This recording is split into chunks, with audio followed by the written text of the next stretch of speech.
Good afternoon, everybody, and how the devil are you on this wonderful Friday afternoon? What we're doing? Weather report. It's sunny. It's going to be chucking it down again tomorrow, but it's sunny today for the moment. Right, I'll just bring my earworm in. I've just got Mark in today. Good afternoon, Mark.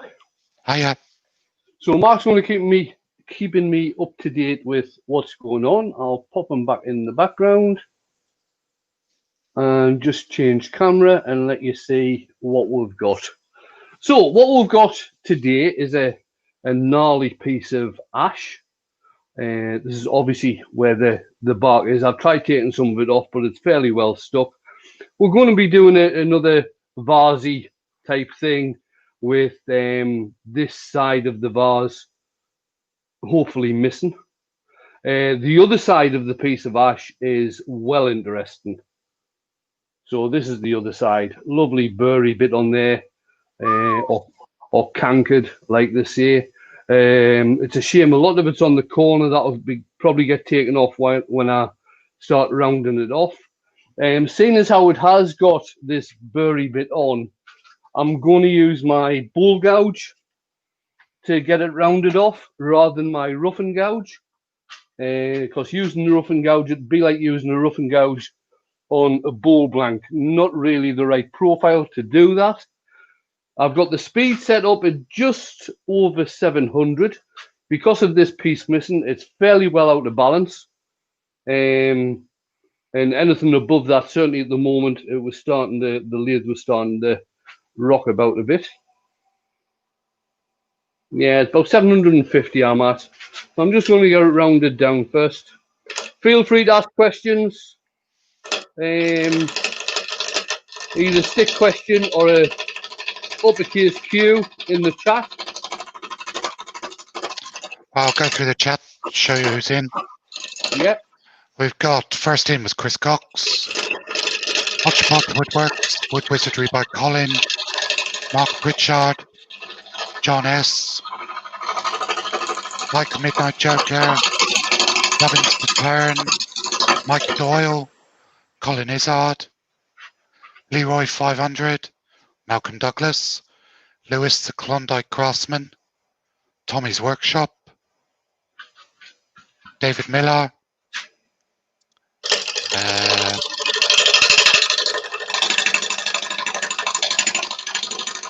Fred Gilliver, Paul Bolton, Shay Lenahan, Ruby Clare. Who else we got? Ellie Two Meadows, Doug Miller, Robert Dolman, Kim Dickerson. I think Shay Lenahan. I think I've said everybody. Right. Good afternoon, everybody. I hope you're all keeping well.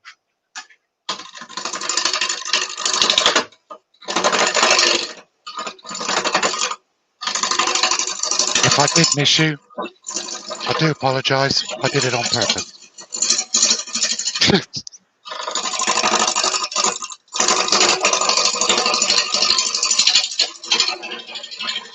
Ian Leonard's in. Hi, Ian.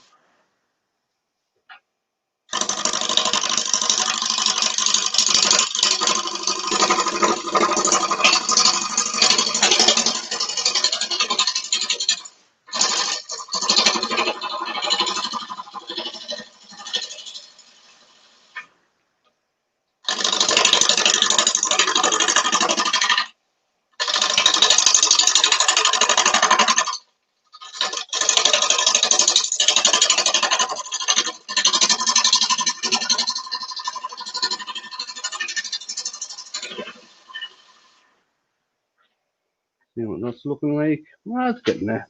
Getting there.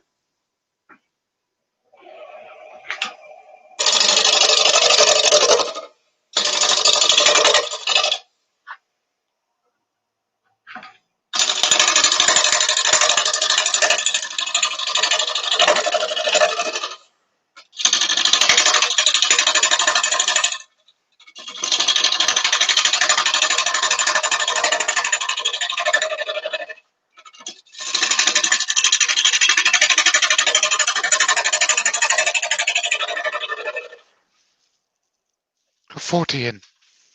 Excellent. Thanks for coming in, guys, and spending your Friday morning, Friday lunchtime, Friday evening with me and Mark.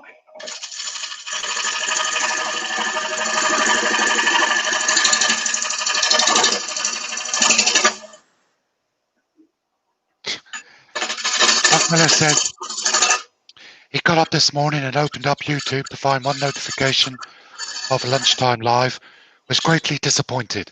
Then he remembered that we'd all changed time last week, so he was an hour early.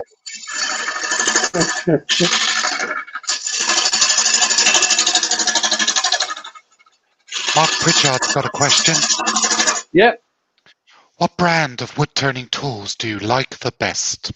What brand? I tend to go a lot of the time for Robert Sorby. If it's not Robert Sorby, I tend to use my Simon Hope. The reason I like the Simon Hope ones is that they are, well, they come with a composite handle, plus the gouges. You can actually buy them, oh, wrong way, that way. You can buy them double-ended. So you can have one profile on one end and one profile on the other end. And the tools are interchangeable with the handles. If you buy one of these handles, this is the Twister Titan type handle. You get 3 coloured collets. You get the red one, which is 5/8 or 16 mil. You get the blue one, which is 1/2 inch or 13 mil, and you get the yellow one, which is 10 mil. So you could use the same handle on numerous tools, and they're very, very easy to change out. I like the Robert Sorby gouges because they are titanium coated. So when you put an edge on these, it tends to last longer than on ordinary M2 or M42 high-speed steel.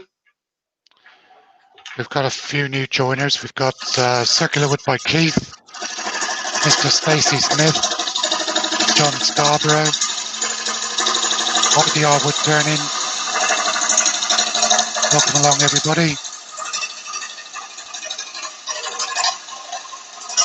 For the new joiners, Wayne is turning a open-sided vase from a piece of cankered ash.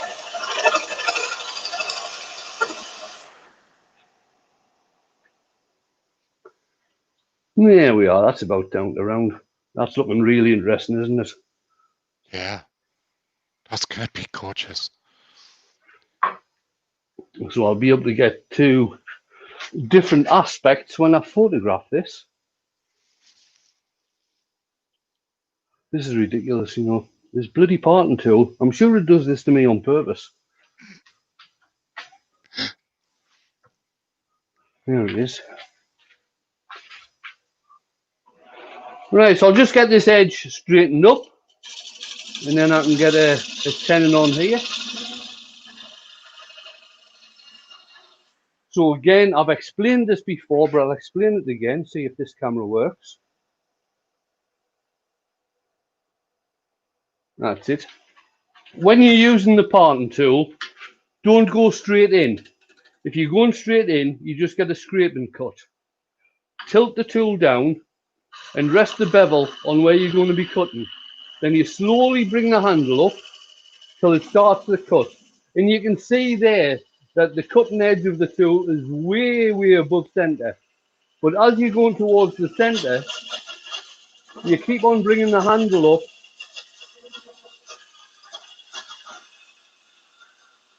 and you're still on the cutting edge there. You're not scraping, it's cutting. And you keep on bringing the handle up. So by the time you get down to the center,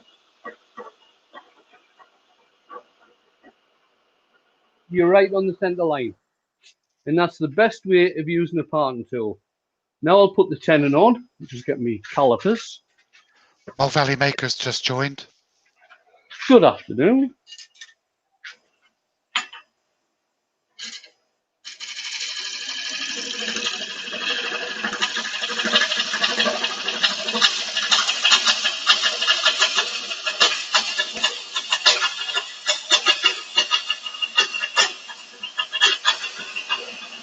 Mark's got another question.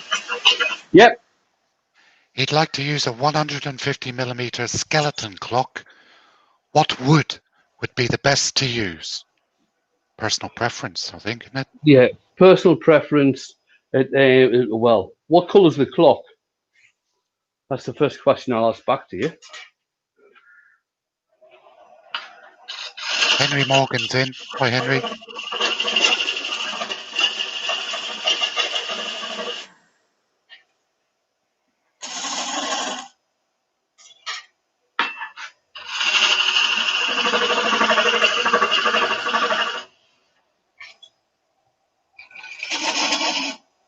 Nearly there.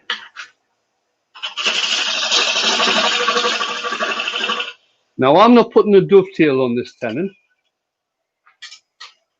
because the type of jaws I've got, they are straight-sided, but they've got a lip on. So what I tend to do is put a groove into the tenon like that, and that just gives something for the lip of the jaws to grip into. Mark Pritchard says the clock is gold. He was thinking about either chestnut or spotted beech. Yeah, both of those would work nice. To tell you the truth, a piece of dark wood would work nice as well. Walnut, mahogany,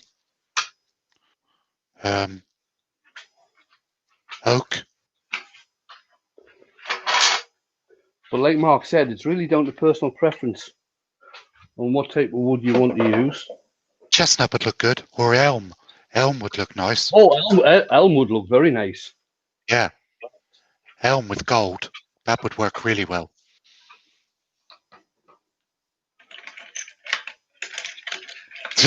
Hodgepodge says ebony. Yeah. Yeah, okay. Firstly, it would cost you about 300 quid probably for the blank. And probably another couple hundred quid in tool steel for sharpening.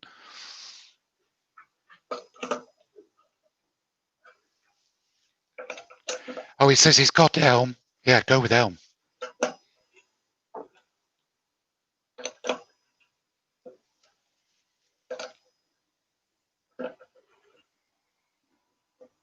Make sure that's well tight.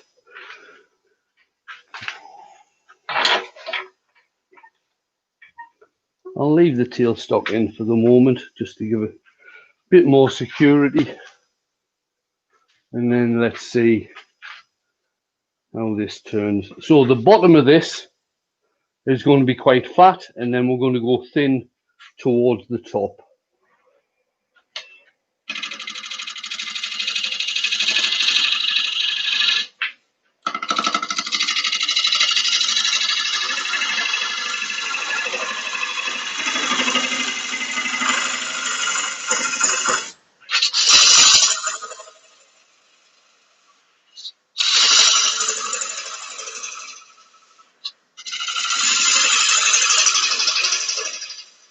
We'll be losing a little bit at the bottom because I'm going to leave some for the parting off area because I don't want to part off too close to the chuck. Benjamin's just joined. Hi, Ben. Hey, Ben. 51 in.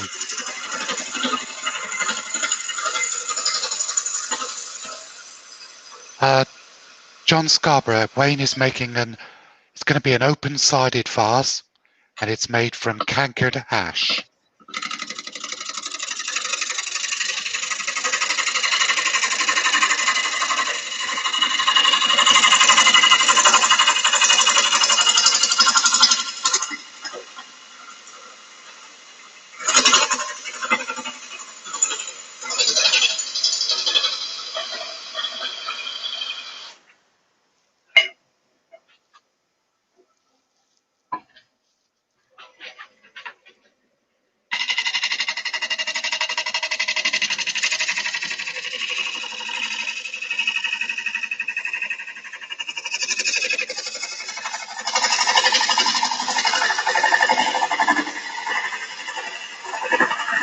Greg Gilliver's got a question.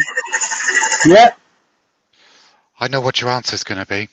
Okay. He's thinking about getting into epoxy turning, and he would like Would you recommend a pressure pot or a vacuum pot for removing bubbles? Okay, I know the answer. right.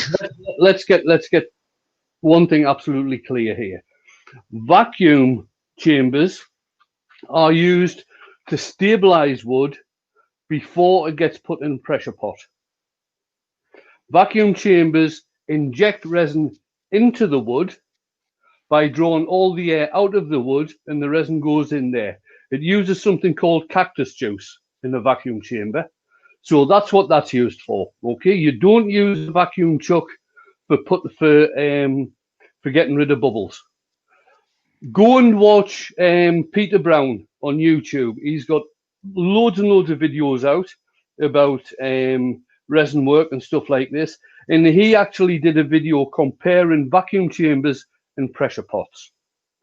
Okay, so it's a pressure pot you use to get rid of the bubbles, and it doesn't actually get rid of the bubbles. What it does, it compresses the bubbles that small that you can't actually see them. That's why people use a pressure pot. You can get resin these days, and there's no good asking me what type because I don't tend to use resin. But you can get resin these days that will come out very, very clear without the use of pressure pots. But yeah, go and watch Peter Brown. He did a particular video on comparing a vacuum chamber to a pressure pot. The other guy to go and watch as well is a guy called Zach Higgins. He does loads and loads of stuff with resin. And NV Woodworks. Yeah, NV Woodworks, that is, and also Jake Thompson as well. I don't know if Jake does a hell of a lot of YouTube stuff, but he's certainly on Instagram.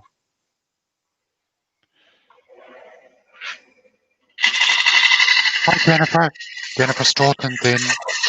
Good afternoon, Jennifer.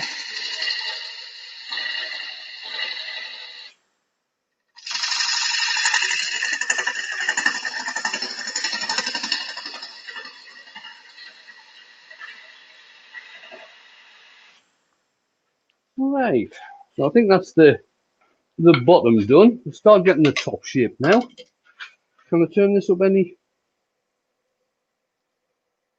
It's just starting to vibrate there.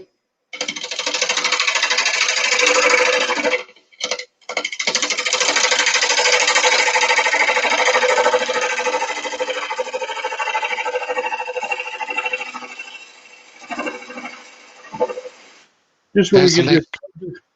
There's the link for Peter Brown's channel.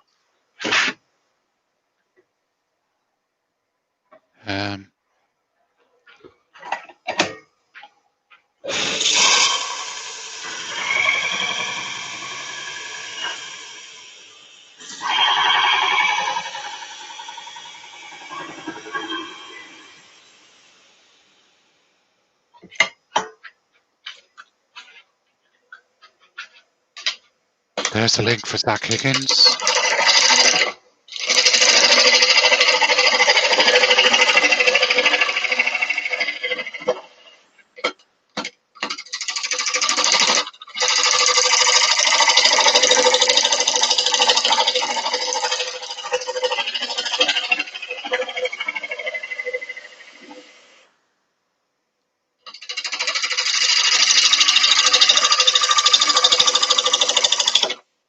There's a link for Jake Thompson.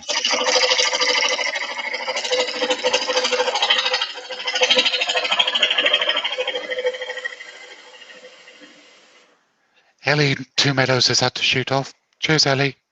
Cheers, Ellie. Bye for now.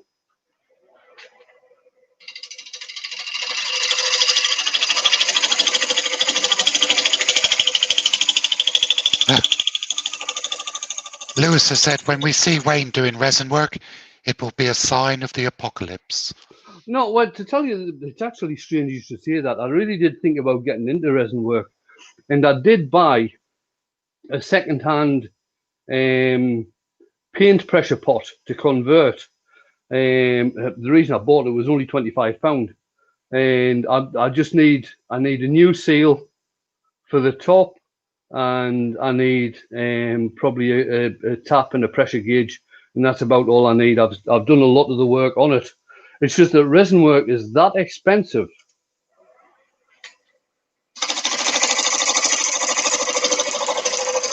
And messy. Wacky Works Workshop's in. Hi, Wacky. Hope everything's all right, mate. Jennifer Wayne is making a open-sided vase made from cankered ash.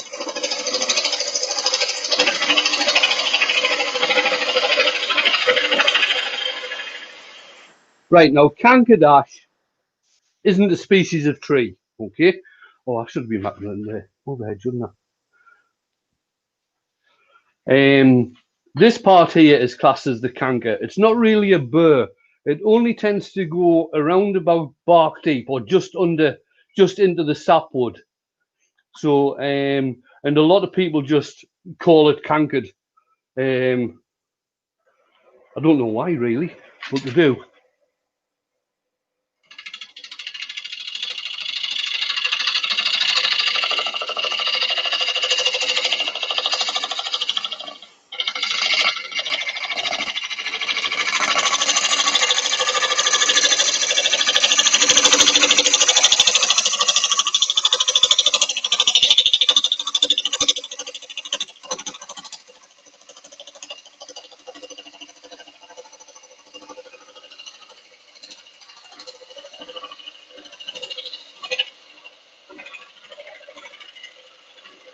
Just going to throw another link in for another guy you should have a look at for some resin work.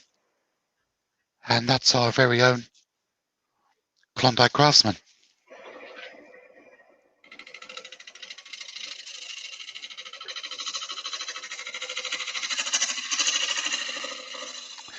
Mike, the Midnight Joker's got a question.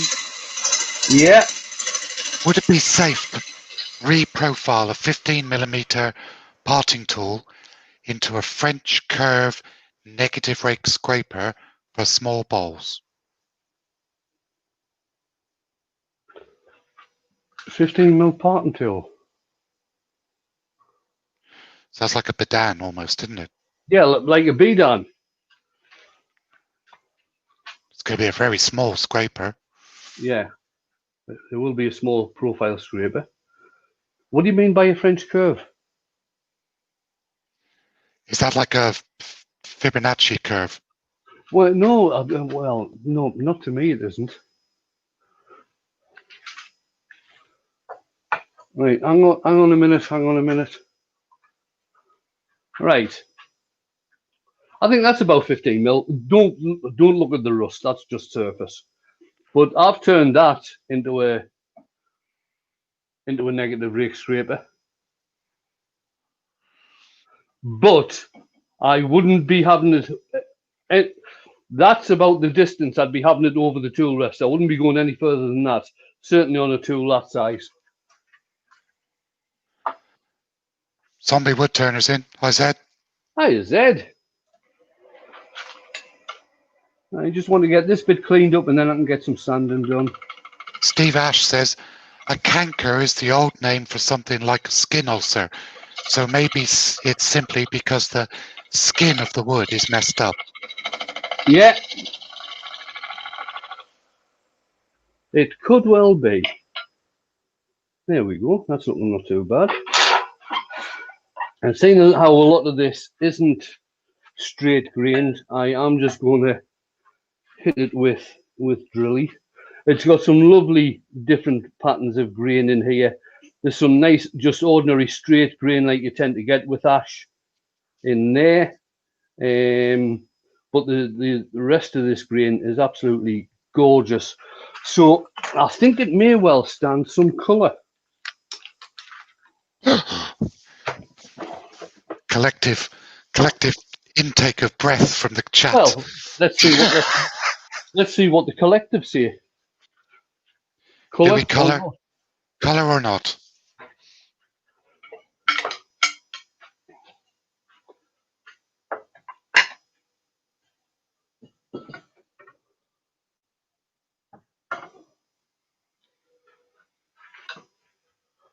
I'll put that parting tool back right in front of us, hanging on the tool. I bet it still disappears. And no one to use it. There's always one. Mike said burn it. No. Green's far too nice for burning.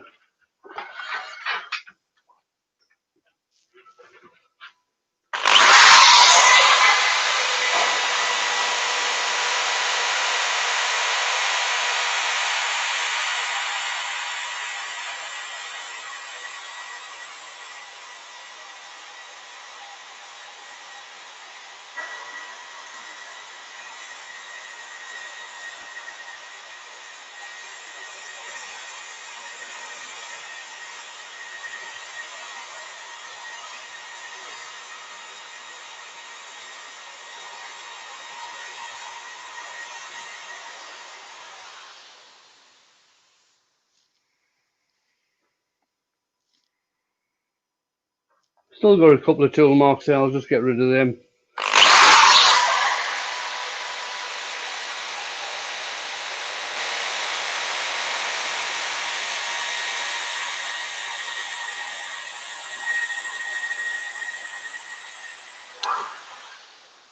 Right, well, we're sitting at 5-3 for colour.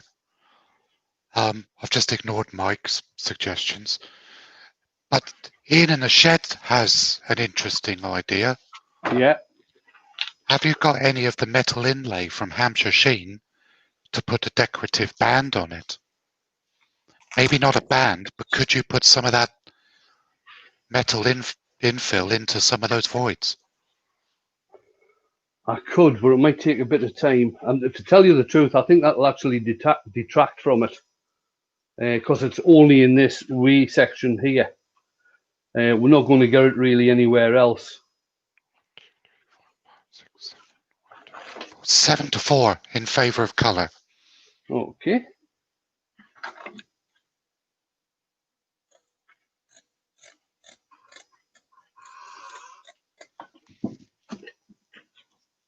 Ooh, it's getting close. 7-6.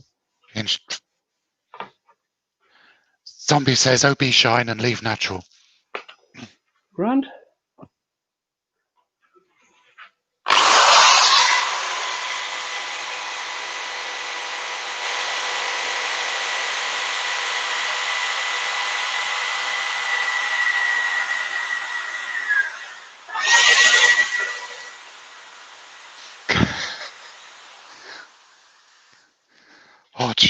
Hodgepodge at me then.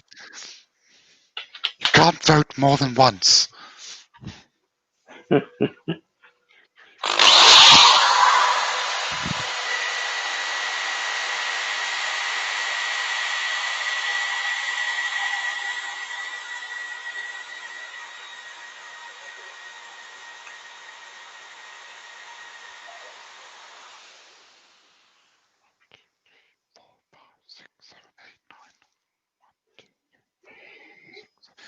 Nine to 7 in favour of colour. Despite Hodgepodge's best efforts to try and rig the vote.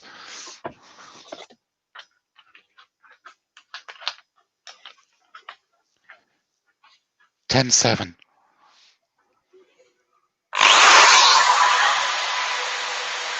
Hi Pete. Pete from Twisted Trees is in.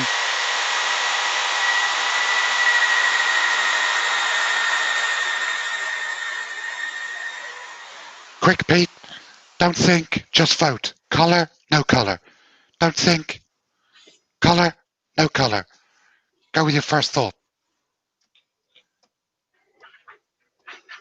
Right, what bloody colours have I got here? Colour. Pete says colour. Okay. Right, that's the end of the voting.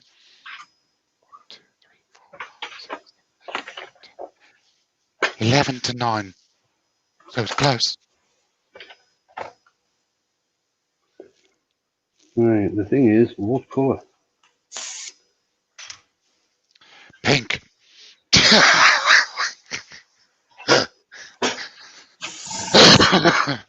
Sorry. Midnight saying bronze or copper. Kim Dickinson saying, oh, here we go now. Purple.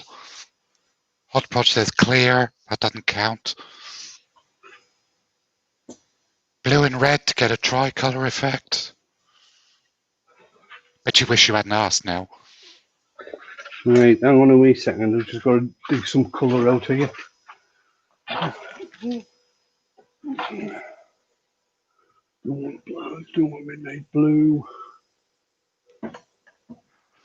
Yes, Steve, I think I did.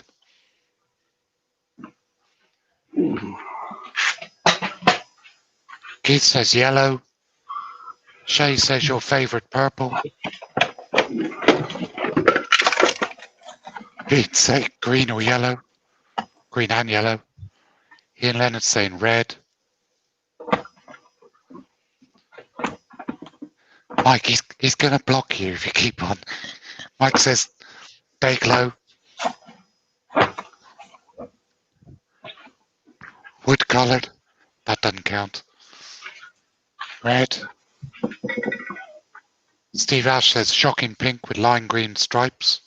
Oh yeah, I've really liked that colour in the past, to tell you the truth. It works really well.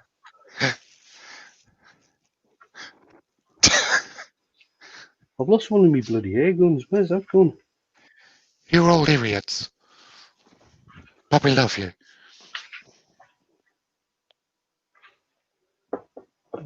That's 58 in, Wayne. And they're all bonkers. Oh, Benjamin, see? Sensible Benjamin. Autumnal colours. There you go.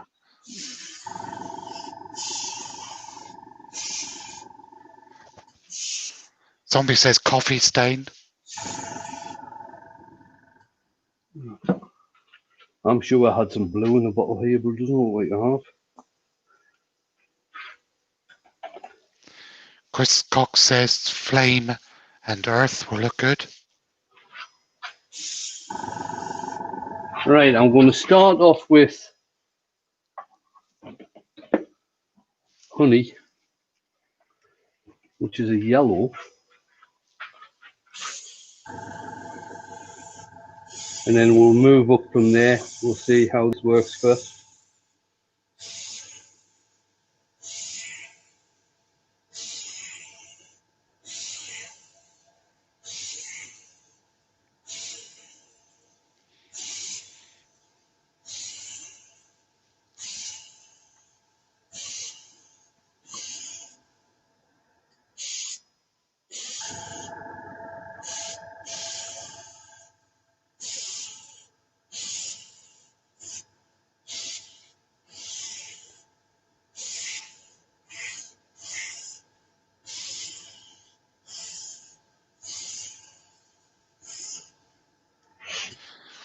See, that, to me, that looks lovely as it is. Yeah. So if I hit that with anything else other than a red colour,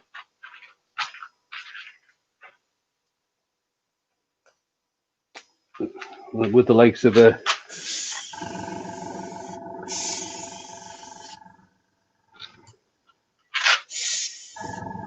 right, I'm just going to darken this with a bit of, I think this is flame.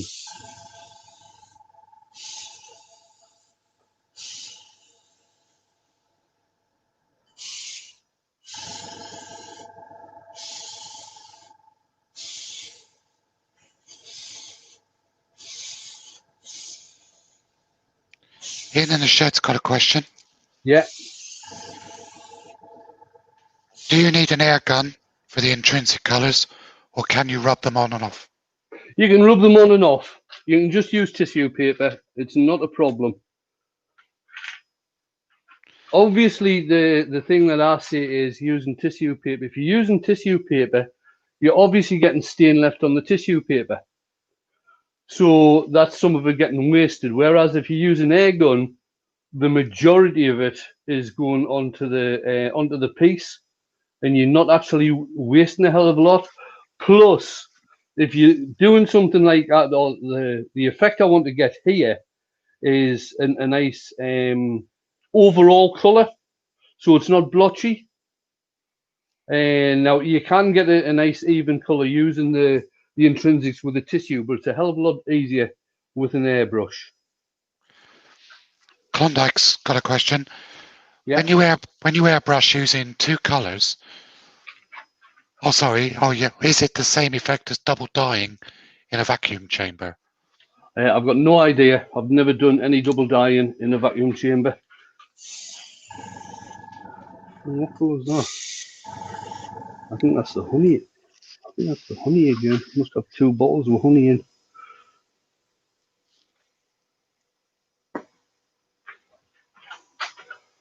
I could have sworn I had some ruby.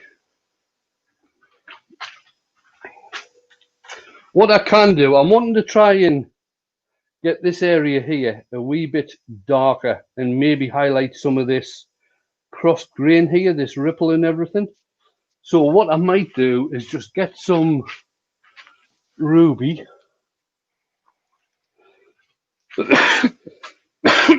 Excuse me. Joe's in. Hi, Joe. Hiya, Joe.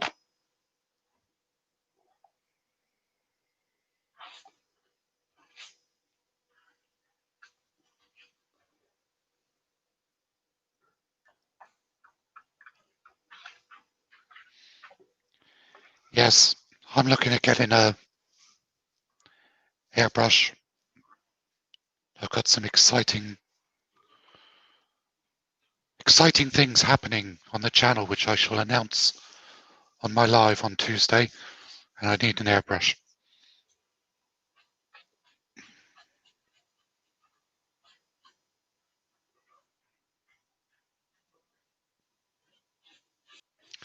Get that blended in around the sides here. Wayne, I'm going to ask what is possibly a stupid question. Yeah. With the spray tops that you've got on the intrinsic colours, Yeah. could you have the lathe spinning and spray it from the bottle?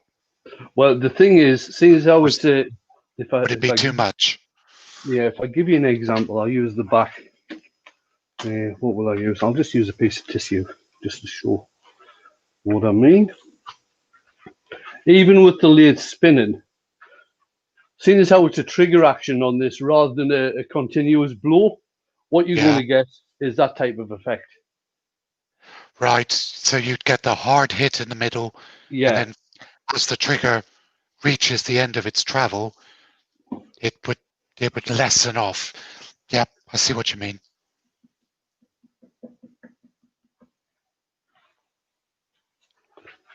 They're Right, a separate add-on, Colin. Simon Hope has the spray tops in stock at the moment. They are hard to get. You can buy them from Wish. Can you? Yeah. In fact, what another thing you can buy from Wish is I don't know if anybody uses aerosol, spray cans, spray paints, things like this. Yeah. That's another thing you can buy from Wish. Oh, cool. So that fits on your spray paint, and then it just operates by trigger.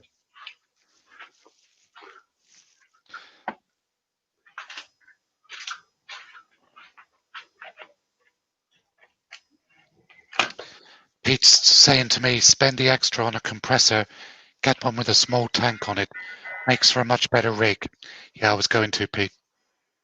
If you're going to use an airbrush, you'd be as well getting an airbrush compressor. Yeah. There's one on eBay. There's one on eBay at the moment for 80 quid with two airbrushes. Yeah, and if you get you can buy half a dozen quick release clips, because that's what I use on mine. Yeah. I've got all of my bottles or guns set up with a quick release.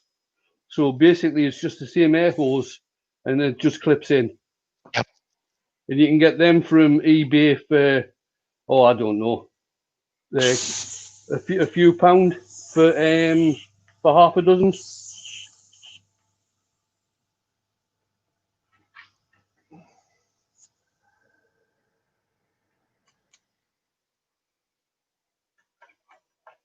Right, so what I'm actually doing now, right, so it's a water-based stain, and when you're doing stains, you put it straight onto the wood. You don't use any sand and sealer beforehand.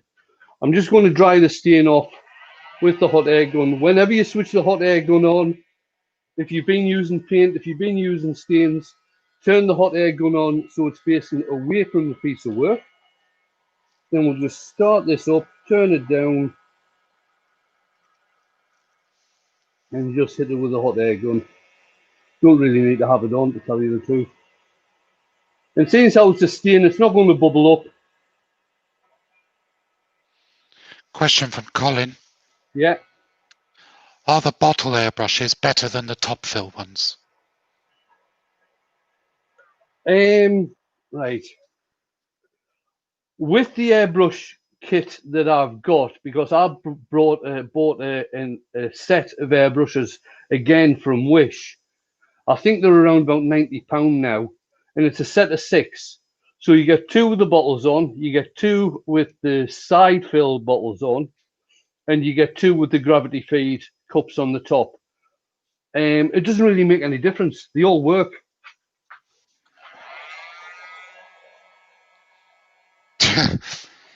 Ian in the shed's asking if I can put in the link for the airbrush kit that's on eBay. No, because if I do that, somebody else will win it, because I want to win it. Look on eBay. Just type in airbrushes. If you find it, good luck, but you'll be bidding against me. Aldi sell them, Lidl sell them. You've got to wait for them coming in, obviously, but they do sell them. That's where I got mine from.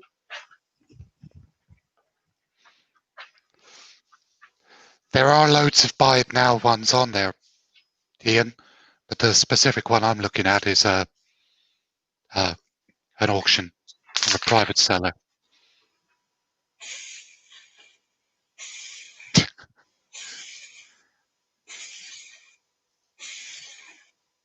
Mr. Stacey Smith's having to pop off for his lunch. See you later. See you, Stacey.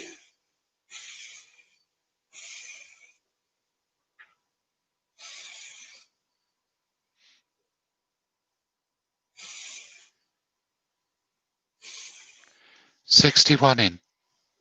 Excellent.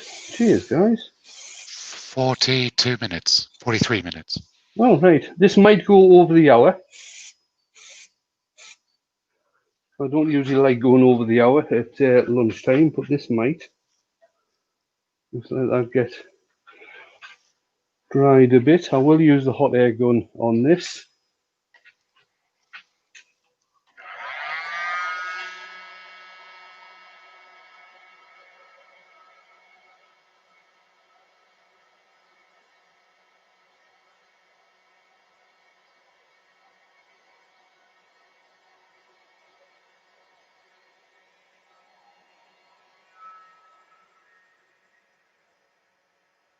There's a couple of bits on there that need to dry off, but it's livable with.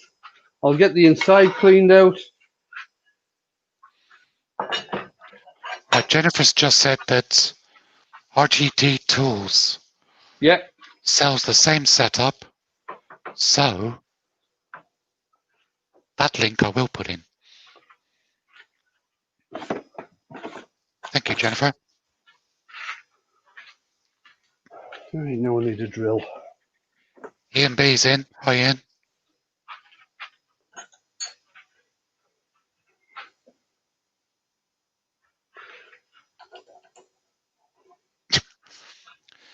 Joe Senior says she bought a throw for her bed from Wish. When it came, it was the size of a tea towel, so beware. Yeah, some things you get from Wish are not as they describe. JP's in. Hey, JP.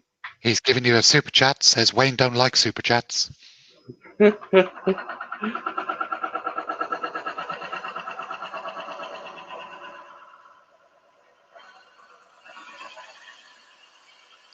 Hi, JP. How you doing? Thanks, JP.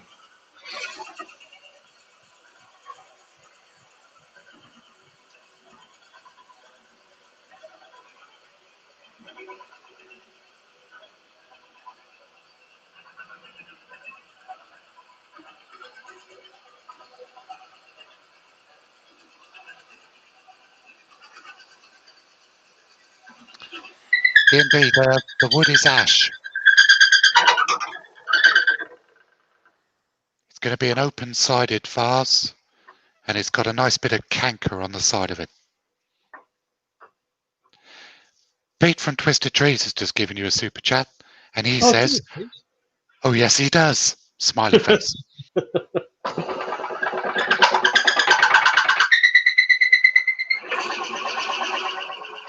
JP says, "I bought lessons from Wayne on Wish, and Mark turned up at my door. Lol."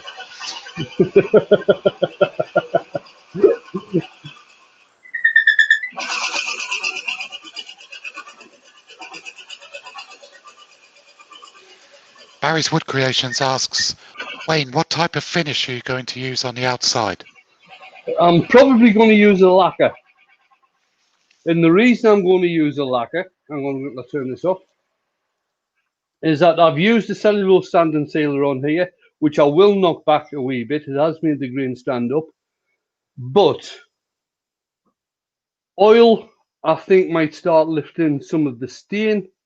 So I'm going to use a... What have I got? I've got an acrylic gloss lacquer, so that's what I'm going to use.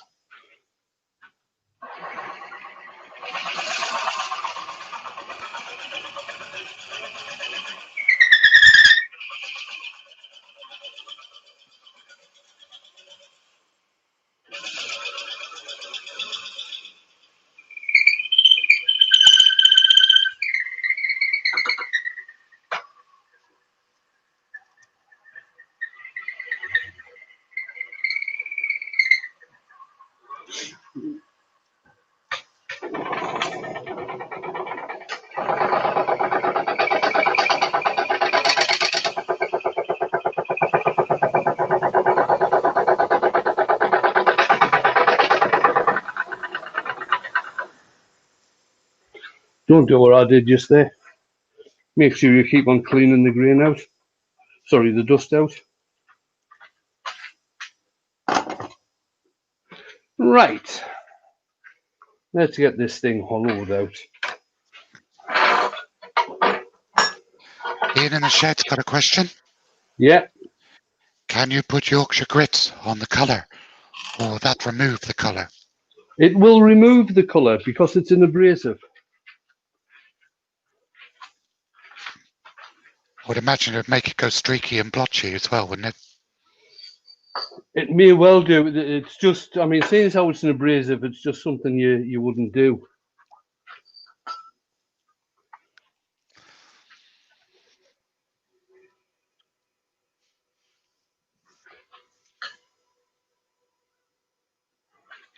Let's see what this is like on the side camera.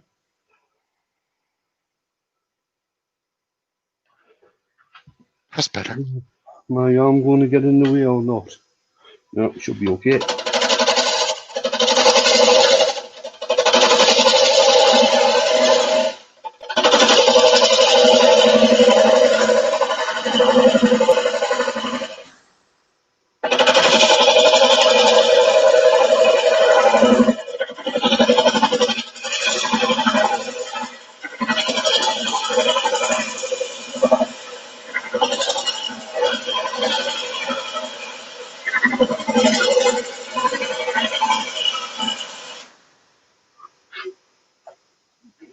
That's nearly through the side there.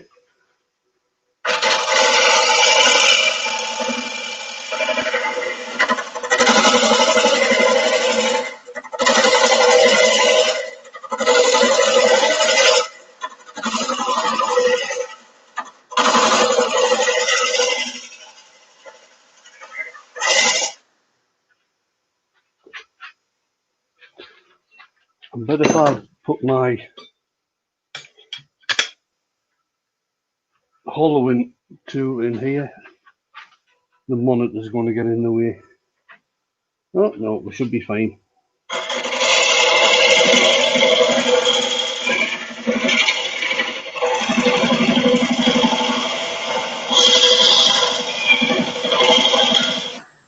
It is going to get in the way.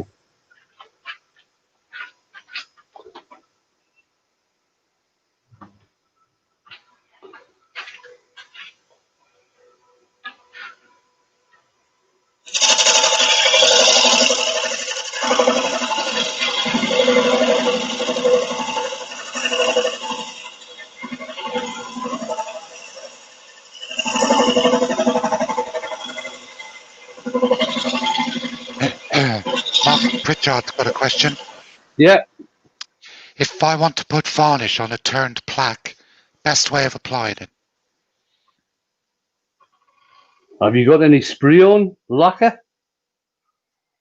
Because I've found with brush on types of things, although a lot of people in the States do use a wipe on poly type thing, I never tend to get good results using brush on or wipe on. So I really can't help there.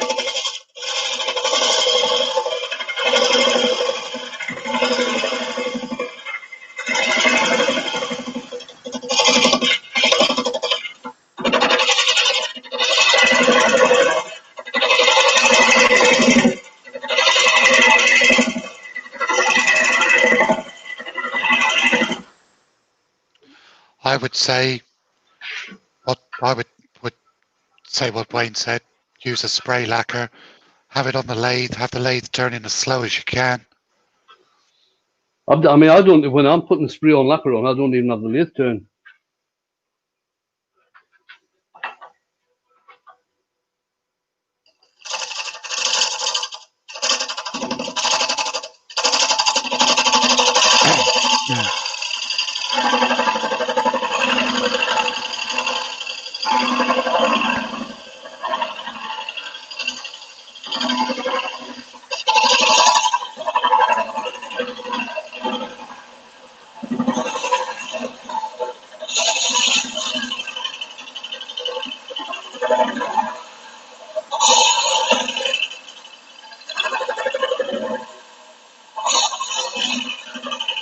Glenn's in.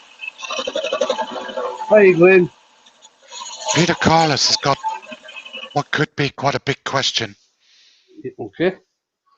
What kit is required for live streaming? What kit is required for live streaming? Your phone. Well, only if you've got over 1,000 subs. Yeah. Well, you can get around that by going through StreamYard. StreamYard tends to be one of the favorite video streaming things to use. I use OBS, but I do run it through StreamYard because I do have people in with me.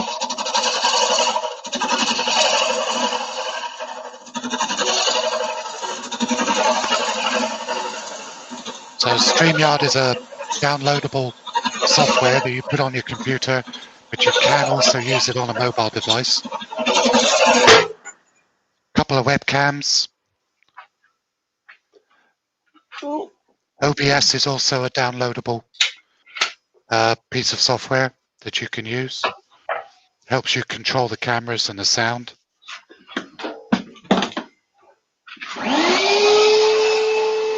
Hook it up to YouTube and literally just press the stream button. Press go live.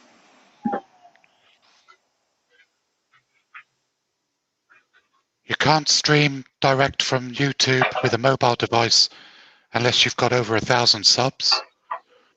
But you can on a PC or a laptop if you've got under 1,000 subs.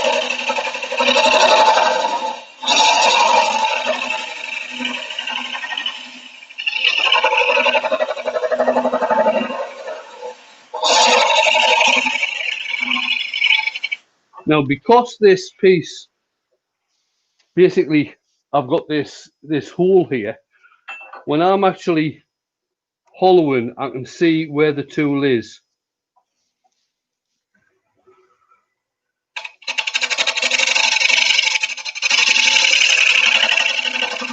John Scarborough's asking, what speed are you running at, please, Wayne?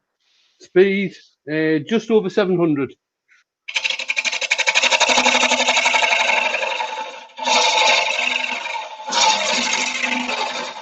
Paul Lockwood's in. Hi, Paul. I enjoyed your video the other day changing the bearings.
So Glenn's joined the chat and now it's filled with Sofa for Joe references.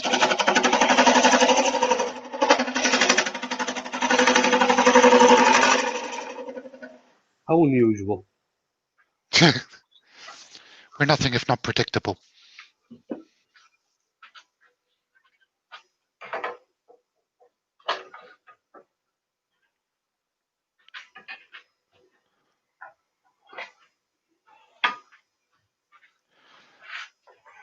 Paul Wayne's making a open-sided vase from a piece of ash with some interesting canker on it, and he's coloured it with some Hampshire Sheen intrinsic colours.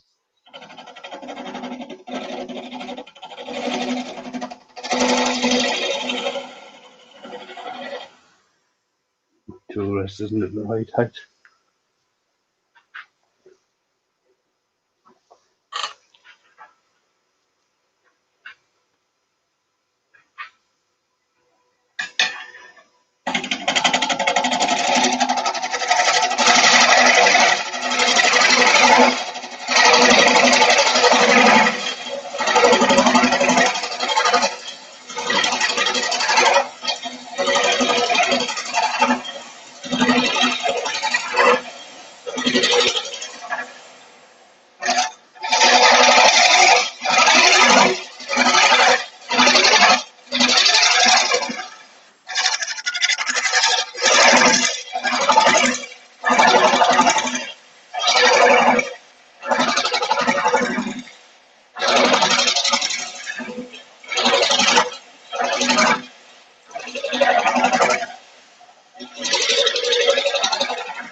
Yeah, we're getting there.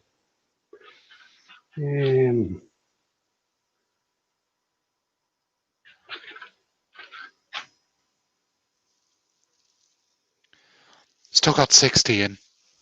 Grand. Excellent.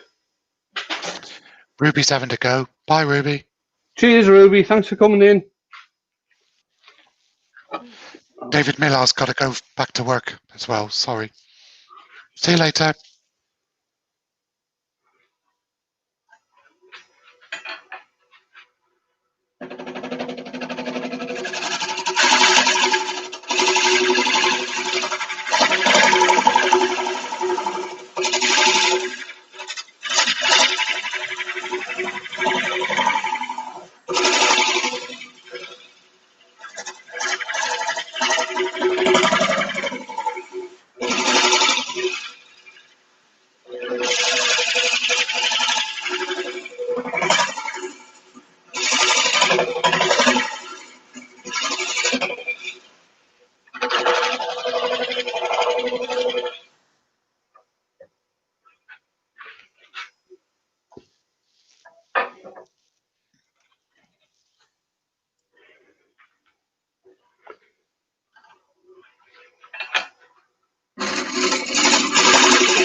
Right, I've nearly broken through down at the middle bit there. Put the tool away.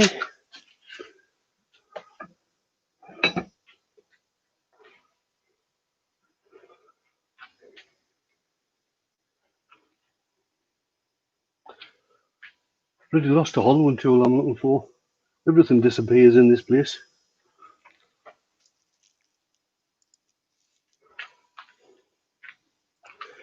Bear with me, guys. Bear with me.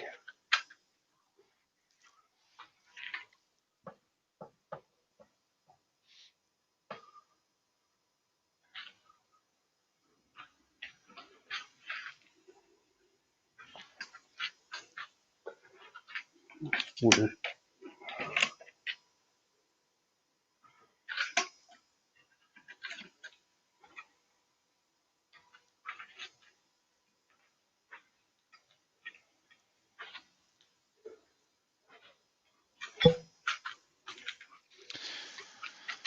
Colin Izzard's got a question. Yeah. About how many times can the blade on the hollowing tool be used? Are you talking about the Simon Hope one? That blade. Sorry, that blade. Until you feel it's getting a bit blunt, then you just unscrew the wee grub screw and turn it around a little bit. And I'm actually looking for one of my other Simon Hope hollowing tools that I just flaming had the other day. Oh, there it is.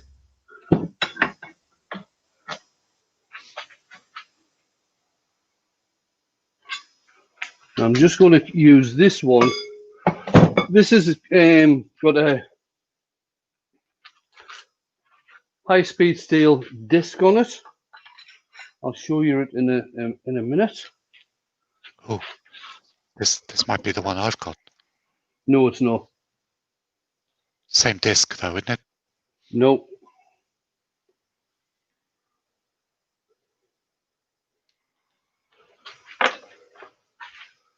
Right, so this is I think 3/4 inch bar. I think it's around about an inch high-speed steel disc. And what this is good for is actually cleaning up the walls. So as you use the cup cutter, you can get ridges. And this really is very, very good at cleaning up the walls. I don't know if you can see, but I've actually got the disc lined up with the grub screws, so I can tell at what angle I'm at when I tip it over.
Because I'm not going to be sanding the inside of this.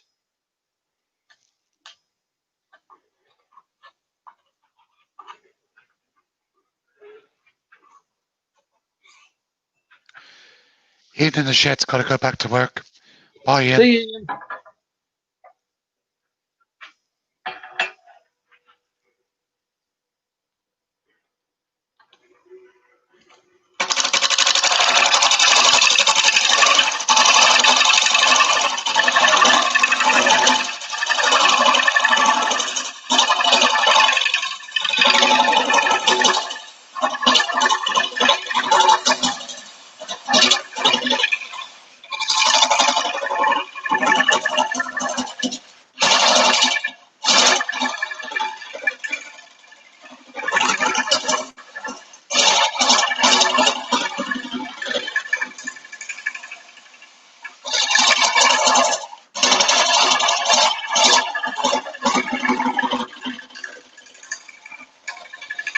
Richard Phelan's in. Hi, Richard. Hey, good. Got your new lathe set up yet?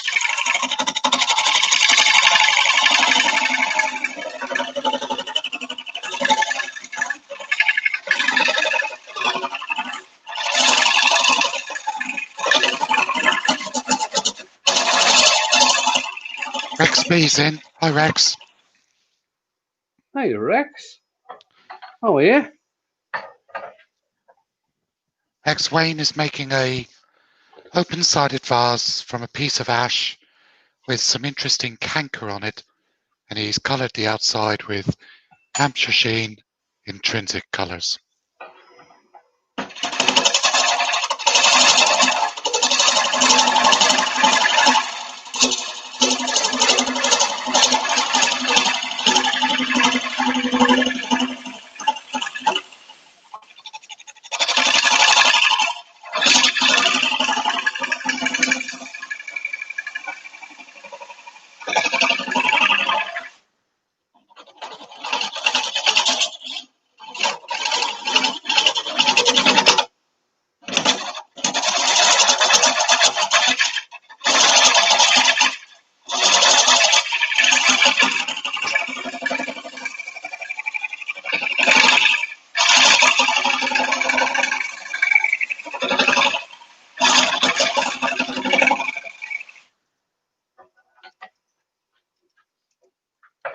How are we doing? I'm getting quite thin there. There's just a wee bit of a ridge just here. So I'll get rid of that, and I think we'll actually call it at that.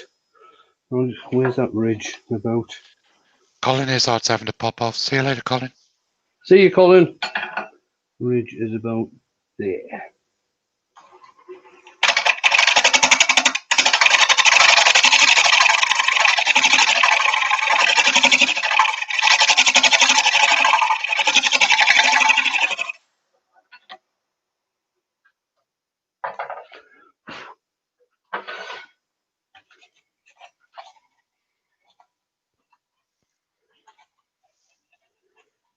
Still there.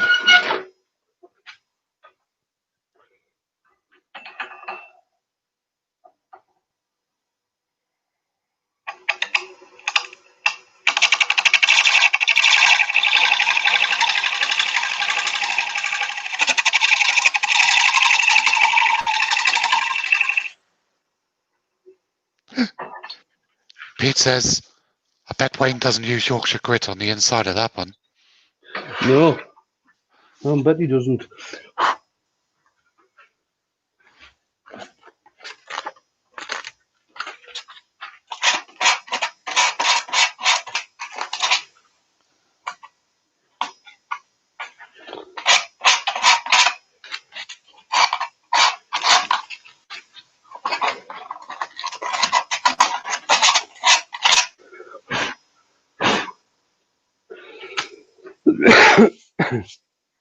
All right, I'll just get a piece of the orange Scotch-Brite, being careful not to catch this.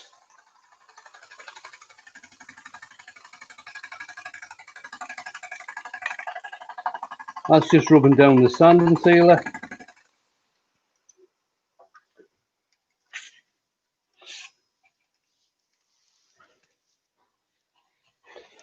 Still got a bit of a hump there. I'll give it one final go with the high-speed steel cutter.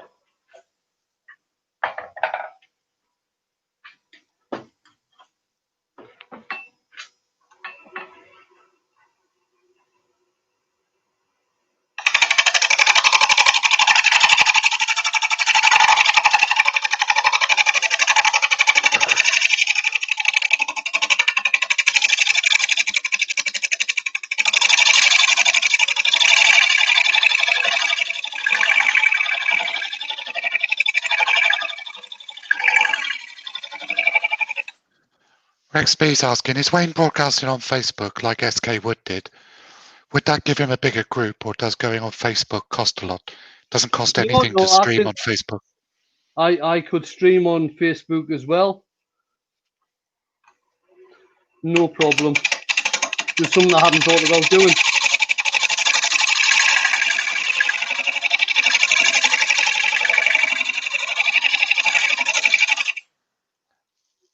Colin, yes, the new motor arrived back to Steve this morning at 7:30. He's gonna put it back on the lathe and test it this afternoon. Hopefully it'll be fine. We got a new potentiometer fitted.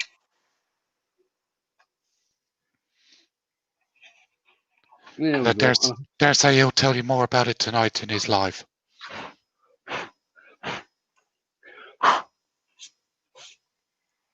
I'll just spray some sand and sealer on the inside of that, and then I'll spray some lacquer on the outside.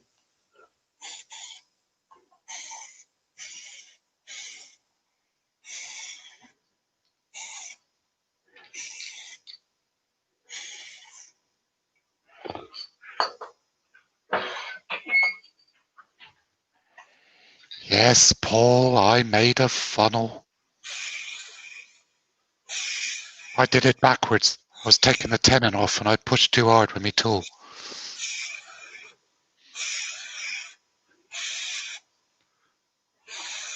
So I went through the bottom from the outside.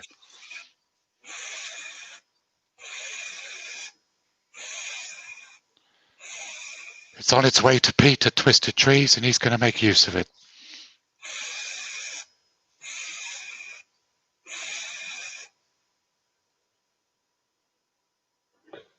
There we go.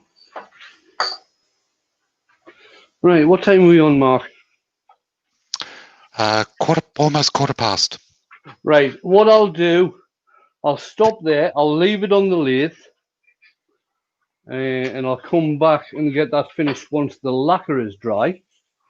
Once the first coat is dry, so I can take some photographs. I'll part it off once it's dry, but I'll come back on screen. Get this telly turned around again. Can you just give us the overhead shot before you come back? I thought I was on the overhead shot, sorry. Now you're on tailstock.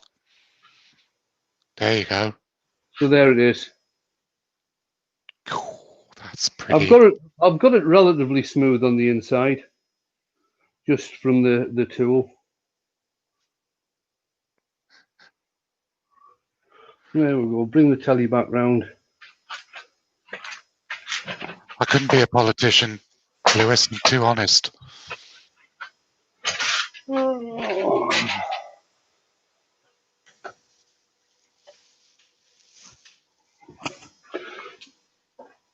we go. All right then. So that's it, guys. Hope you enjoyed that. I didn't plan on actually going this long. I thought I'd be finished well before now, but not to worry. Not to worry. It's one of these 2-foot judges. Does everybody know what a 2-foot judge is? Huh? It's one of those little things sent to try us.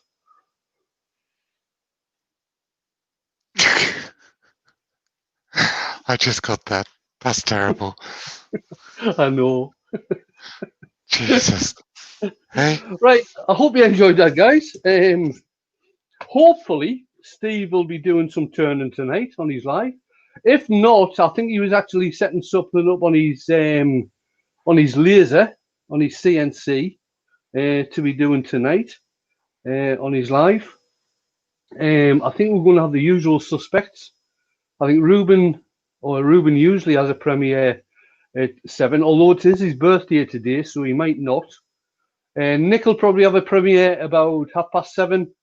I'm not very sure if Yappy has got a premiere at 7:45. Steve will be on 7:45.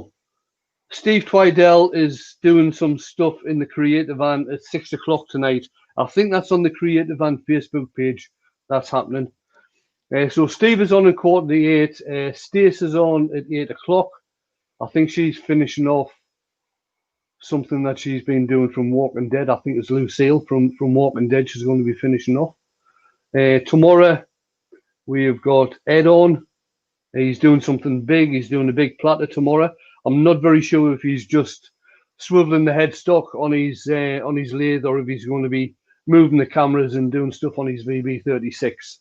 Not certain. We'll have to wait and find out. Rex B's got a question. Sorry. Yeah. He's got a punky piece of FBE. I don't know what that is. That won't sand. What else can he do? Right. Try putting lots of super glue on it. Or CA glue, as it's called. or lots of sand and sealer. You could actually soak it in wood hardener.